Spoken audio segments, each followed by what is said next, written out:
ನಿಮ್ಮ ಅಡುಗೆ ಮನೆಗೆ ಒಂದೊಳ್ಳೆ ಏರ್ ಫ್ರೈಯರ್ ತಗೋಬೇಕು ಅಂತ ಪ್ಲಾನ್ ಮಾಡ್ತಿದ್ದೀರಾ, ಬೆಸ್ಟ್ ಏರ್ ಫ್ರೈಯರ್ ನಾನು ನಿಮಗೆ ಸಜೆಸ್ಟ್ ಮಾಡ್ತೀನಿ. ಅದಕ್ಕಿಂತ ಮುಂಚೆ ಈ ವಿಡಿಯೋನ ನಿಮ್ಮ ಫ್ರೆಂಡ್ಸ್ ಆ್ಯಂಡ್ ಫ್ಯಾಮಿಲಿ ಮೆಂಬರ್ಸಲ್ಲಿ ಯಾರು ತುಂಬ ಆಯಿಲ್ ಐಟಮ್ಸ್ ತಿಂತಾರಲ್ಲ ಅವರಿಗೆ ಈ ವಿಡಿಯೋನ ಶೇರ್ ಮಾಡಿ, ತುಂಬಾನೇ ಯೂಸ್ ಆಗುತ್ತೆ. ಇನ್ನು ನಮ್ಮ ಪೇಜ್ನ ನೀವು ಫಾಲೋ ಮಾಡಿಲ್ಲ ಅಂದರೆ ಆದಷ್ಟು ಬೇಗ ಫಾಲೋ ಮಾಡ್ಕೊಳ್ಳಿ. ಈ ಏರ್ ಫ್ರೈಯರ್ ಹೆಸರು ಬಂದ್ಬಿಟ್ಟು ಬೋಷ್ ಗ್ರಿಕ್ಸ್ ಮ್ಯಾಕ್ಸ್ ಅಂತೇಳಿ. ಜೊತೆ 7.2 ಲೀಟರ್ಸ್ ಅಂಥದ್ದೇನು ಇದರಲ್ಲಿ ಸ್ಪೆಷಲ್ ಇದೆ ಅಂದರೆ ಕಾಂಪ್ಯಾಕ್ಟ್ ಸೈಜ್ ಅಂತಾನೆ ಹೇಳ್ಬೋದು. ನೋಡೋದಕ್ಕೂ ಕೂಡ ಸ್ಟೈಲಿಶ್ ಆಗಿರುತ್ತೆ, ಸ್ಪೇಸು ಕೂಡ ತುಂಬಾ ಕಮ್ಮಿ ತಗೊಳುತ್ತೆ. ಇದರಲ್ಲಿ ನಿಮಗೆ 7 ಕುಕಿಂಗ್ ಮೋಡ್ಸ್ ಇರುತ್ತೆ, ಅದ್ರ ಜೊತೆಗೆ ವಾರ್ಮ್ ಫೀಚರು ಕೂಡ ಇರುತ್ತೆ. ಇದರಲ್ಲಿ ನಿಮಗೆ ಡಬಲ್ ಲೇಯರ್ ಇಲ್ಯುಮಿನೇಟೆಡ್ ವಿಂಡೋ ಆದ್ರೆ ಕೊಟ್ಟಿದ್ದಾರೆ. ಫುಡ್ ಯಾವ ರೀತಿ ಪ್ರಿಪೇರ್ ಆಗ್ತಿದೆ ಅಂತ ಹೇಳ್ಬಿಟ್ಟು ಲೈವ್ ಅಲ್ಲಿ ನೋಡಬಹುದು.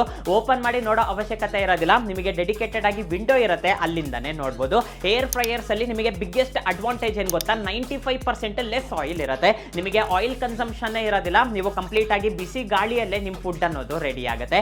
ಅಡ್ವಾನ್ಸ್ ಟೆಕ್ನಾಲಜಿನ ಯೂಸ್ ಮಾಡಿದ್ದಾರೆ. ನನಗೆ ಬಂದ್ಬಿಟ್ಟು ಕ್ಲೀನಿಂಗು ಕೂಡ ತುಂಬಾ ಈಸಿ ಅಂತಾನೆ ಹೇಳ್ಬೋದು.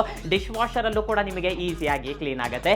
ಇದರಲ್ಲಿ ನಿಮಗೆ ಶೇಕ್ ರಿಮೈಂಡರ್ ಇರುತ್ತೆ, ನಿಮಗೆ ರಿಮೈಂಡ್ ಮಾಡುತ್ತೆ. ಒಂದ್ಸಲ ಓಪನ್ ಮಾಡಿಬಿಟ್ಟು ನೀವು ಶೇಕ್ ಮಾಡ್ಬೋದು. ಇದರಿಂದ ನಿಮಗೆ ಫುಡ್ ಕೂಡ ತುಂಬಾ ಚೆನ್ನಾಗಿ ಪ್ರಿಪೇರ್ ಆಗುತ್ತೆ. ಈ ರೀತಿಯಾಗಿ ಹೇಳ್ಕೊಂತ ಹೋದ್ರೆ ಈಗಿರೋ ಏರ್ ಫ್ರೈಯರ್ಸ್ಗೆ ಕಂಪೇರ್ ಮಾಡಿದ್ರೆ ಇದು ನಿಮಗೆ ಬೆಸ್ಟ್ ಅಂತಾನೆ ಹೇಳ್ಬೋದು. ಇದನ್ನ ನೀವು ಪರ್ಚೇಸ್ ಮಾಡಬೇಕು ಅಂದ್ರೆ ಬಯೋದಲ್ಲಿ ಲಿಂಕ್ ಇರುತ್ತೆ.